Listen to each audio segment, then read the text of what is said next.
Which one of you is going to fix the chuckholes, especially Mercer Place on the way up from Elliott, which hasn't been touched in the 4 years I've lived there?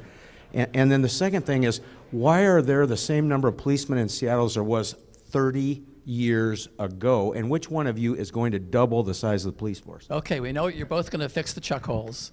On the police question, would you like to answer that, Jenny?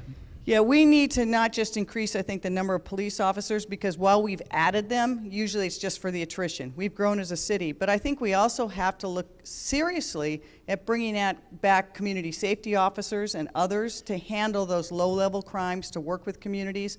You know, I've been walking almost every neighborhood in Seattle, and I hear time and time again, people don't know the police officers, and the police officers don't know them in their community. We need to go back to more beat patrols. We need to build those connections.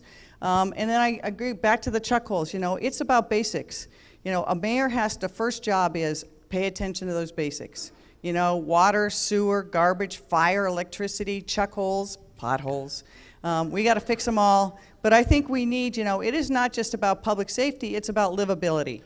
And this election is not about who will be mayor for 4 years. We've seen mayors come and go pretty quickly lately. It's about what's that city we want in the future? What are we leaving for the next generation? Those are the decisions we're making today. But would you increase the number of police officers, and if so, by how many?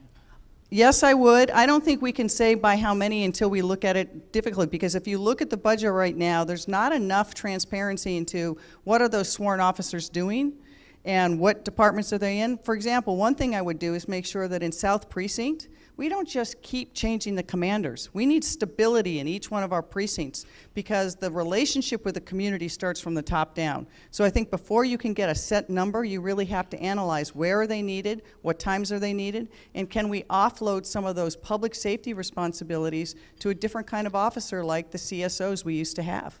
Carrie Moon, you're shaking your head. Do you agree it's hard to put a number on the police? Hard to put a number on it until you get in there and really understand the inefficiencies in the department. A couple things I've heard are that officers spend so much time on 911 calls and dealing with folks in crisis, they don't have time to do the patrols that would be proactive, that would be community building and trust building. So we absolutely have to understand what jobs can we offload to civilians and make time for the cops to do the patrol work that they need to do. So we have to look at that equation. I don't have the details yet, but I think that's going to be a big part of the solution.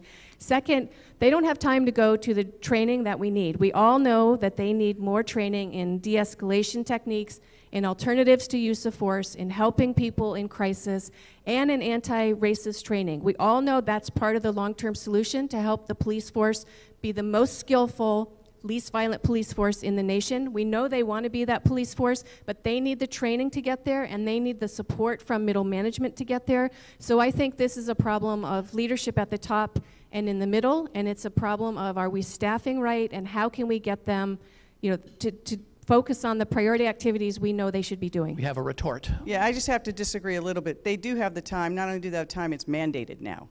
It's mandated under the reforms, and if you look at the monitor's last two reports, you not only have the support of middle management, you have the support from the top. So I agree with you, it's got to be integrated, which is the thing we saw with police reform. We needed to make systemic cultural change, which is why I insisted on a de-escalation approach, a guardian instead of warrior. And I think we agree very much that we need to quit having police officers be the only people who respond to crisis. I mean, if you think about it, when people are in crisis, why is the only people we can call are people with guns? You know, that just doesn't make sense. We need to change that and develop a better system and approach.